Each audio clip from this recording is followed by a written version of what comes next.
উনি কিরকম ভাবে নামাজ আদায় করতেন। আল্লাহর ওলি শিবলি রহমাতুল্লাহ আলাইহি একবার কোথাও বেড়াতে যাচ্ছেন, শহরের মধ্যে যাওয়ার সময় জামাতের সাথে নামাজ আদায় করবেন, আজান হয়ে গেছে, মুয়াজ্জিন আজান দিয়ে দিছে, কিন্তু কোথায় জামাতের সাথে নামাজ আদায় করবেন। আল্লাহর ওলি শিবলি রহমাতুল্লাহ আলাইহি একটা জামাতের মধ্যে শরীক হইলেন। ওই জামাতের ইমাম ছিলেন একজন কাটুরিয়া, যে কাঠ কাটে। আল্লাহর ওলি শিবলি রহমাতুল্লাহ আলাইহি মুক্তাদিয়ার কাটুরিয়া হলেন ইমাম। এবার নামাজ শুরু করলেন। এবার তাকে দেখা যায় কাটুরিয়া যখন রুকুর মধ্যে যায়, কখনো দেখা যায় 30 সেকেন্ডে উঠে যায়, আবার কখনো দেখা যায় 20 মিনিট চলে যায়। যখন সেজদার মধ্যে চলে যায় দেখা যায় 30 সেকেন্ডের মধ্যে উঠে যায়, আবার 2 নম্বর রুকুর মধ্যে তাকায় দেখা যায় আধা ঘন্টা চলে যায়। এরকম ভাবে যখন নামাজ শেষ হলো, আল্লাহর ওলি শেখ শিবলি রহমাতুল্লাহ আলাইহি ডাক দেখো, এরে কাটুরিয়া ভাই, বুঝলাম না তোমার নামাজের মধ্যে এত পার্থক্য কেন? তুমি যখন রুকুতে যাও তাড়াতাড়ি উঠো, আবার 2 নম্বর রুকুতে লেট করো, এর কারণ কি?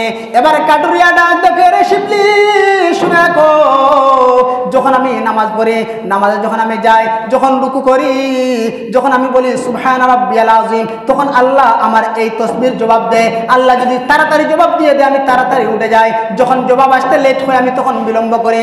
যখন আমার আল্লাহ জবাব দেয় আমি নিজ কানে শুনতে পাই, তখন আমি রুকু থেকে খাড়া হয়ে যাই। এরকম নামাজই হলো খুশুখুজুওয়ালা নামাজ।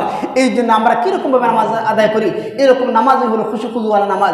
এই জন্য মুআজ্জাজ হাজিরিন, খুশুখুজুওয়ালা নামাজ ছাড়া আমরা কোনোরকমভাবে আমরা মুক্তি পাইব না। এই জন্য আমাদের নামাজের মধ্যে খুশুখুজু থাকতে হবে। খুশুখুজু নিয়ে আমরা নামাজ আদায় করবো, আমরাই হইব সফল কাম মুমিন। এই জন্য আমার তিলাওয়াতকৃত আয়াতের মধ্যে আল্লাহ বলেন, ক্বাদ আফলাহাল মুমিনুন, অবশ্যই মুমিনরা সফল কাম হয়ে গেছে। আল্লাযীনা হুম ফি সলাতিহিম খাশিউন, যারা নামাজের মধ্যে খুশুখুজু অর্জন করছে, খুশুখুজুর সাথে নামাজ আদায় করেছে। এই জন্য আমি নামাজ পড়বো, খুশুখুজু কিতা? আপনারা বলবেন যে খুশুখুজু কি? খুশুখুজু মানে হলো নামাজের মধ্যে দাঁড়াইবেন, বিনয়ের সাথে দাঁড়াইবেন, নম্রতার সাথে দাঁড়াইবেন। এই যে নামাজের মধ্যে দাঁড়াই আপনি সামান্য একটা মশা আপনাকে বসার সাথে আপনি টাস করে তাপ্পর মেরে দিলেন, আপনাকে কামড় মারার আগে আপনি তার তাপ্পর মেরে দিলেন। সামান্য মশার কামড় সহ্য করতে পারেন না, কবরের মধ্যে সাপ বিচ্ছু কামড়াইবো, পোকামাকড় কামড়াইবো, এই কবরের মধ্যে যে সাপ কামড়াইবো 99টা সাপ কামড় দিব। একটা সাপ যদি একটা শ্বাস দুনিয়ার জমিনে ফেলে দেয়, তাহলে এই দুনিয়ার জমিনে বৃক্ষ তরুণতা কিছুই হইতো না, সব মানুষ ধ্বংস হয়ে যাবে। এরকম সাপ কবরের মধ্যে আমাদেরকে কামড় দিবে। আমরা সাধারণ একটা মশার কামড় খাওয়ার পর দেখা যায় যে আমরা টাস করে তাপ্পর মারি। এরকম নামাজের নাম খুশুখুজুওয়ালা নামাজ নাই। সাহাবায়ে কেরাম, এই যে নবী আকরাম সাল্লাল্লাহু আলাইহি ওয়াসাল্লাম একদিন যুদ্ধের ময়দান থেকে ফিরার সময় রাস্তার মধ্যে রাত্রি যাপন করলেন, কিছু সময় রেস্ট নিলেন। যুদ্ধ থেকে আসার পর শরীরের মধ্যে ক্লান্তি, নবীজি ডাক দেখো, ও সাহাবীরা, আজকের জামাতকে, আজকের এই দলকে কে পাহারা দিবে? একজন মুহাজির আর আরেকজন আনসারী বললেন, ইয়া রাসূলুল্লাহ, আপনারা ঘুমিয়ে যান, আমরা 2 জন পাহারা দিব। এবার তারা 2 জন, আনসারী এক ভাই আর মুহাজির এক ভাই। তারা আনসারী মানে কি? যাদের মূল বাড়ি হলো মদিনা, তারা হলো আনসারী। আর মুহাজিরকে, যাদের বাড়ি ছিল মক্কা, তারা হিজরত করে মদিনার মধ্যে চলে গেছে ইসলামের জন্য, দ্বীনের জন্য, এদের নাম হলো মুহাজির। একজন হলেন মুহাজির, মানে উনার বাড়ি ছিল মক্কায়, উনি হিজরত করে গেছে মদিনায়। আর আরেকজন হলো আনসারী সাহাবী। এই 2 জন পালা বন্টন করলেন, রাত্রকে 2 ভাগ করলেন।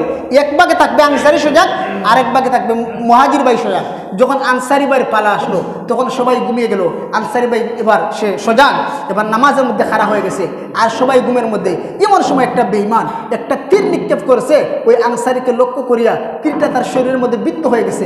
আনসারী নামাজের মধ্যে, এমন সময় নামাজ ভাঙ্গে না, নামাজের খুশুখুজু নষ্ট হয়ে যাবে, এমন সময় হাত দিয়ে তীরটা বের করেছে, তবুও নামাজ ভাঙ্গেনি। যখন নামাজ শেষ হইল, এমন সময় মুহাজির ঘুম থেকে উঠার পর তাকায় দেখে তার শরীর থেকে টপকিয়ে রক্ত বের হইতেছে।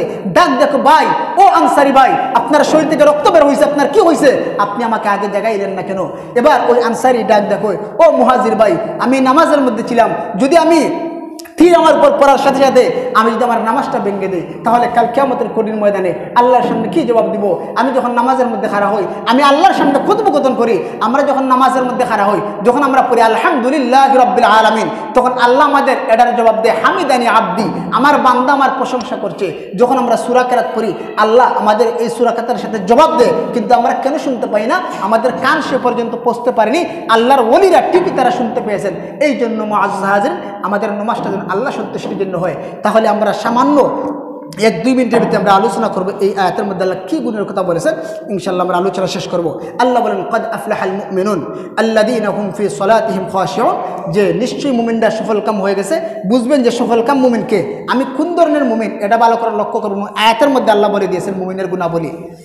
আল্লাহ বলেন قد أفلح المؤمنون الذين هم في صلاتهم خاشعون আমার পানের ভাইরা আল্লাহ রাব্বুল আলামিন বলেন قد أفلح المؤمنون কাদ এটা তাকিদের জন্য সে قد أفلح المؤمنون আল্লাহ বলেন মুমিনরা সফল কাম হয়ে গেছে আল্লাযীনা হুম ফি সালাতিহিম খাশিউন অর্থাৎ যারা নামাজ খুশু খুজু অর্জন করে আদায় করেছে অর্থাৎ যার নামাজের মধ্যে খুশু খুজু আছে ওই নামাজটা হলো খুশু খুজুওয়ালা নামাজ ওই নামাজই হলো মুমিন ওই নামাজই হলো সফল কাম মুমিন এরপর আল্লাহ রাব্বুল আলামিন বলেন ওয়াল্লাযীনা হুম আনিল লাগwi মুরদুন আর যারা অশ্লীল অনর্থক কথাবার্তা থেকে বিরত থেকেছে সমালোচনা থেকে বিরত থেকেছে গীবত থেকে বিরত থেকেছে এরা হলো সফল কাম মুমিন এরপর আমার আল্লাহ বলেন ওয়াল্লাযীনা হুম লিযাকাতি ফাইলুন ওই মুমিন হলো সফল কাম মুমিন যে ব্যক্তি তার উপরে যাকাত ওয়াজিব হয়েছে যাকাত ফরজ হয়েছে যাকাত আদায় বড় সক্রিয় ছিল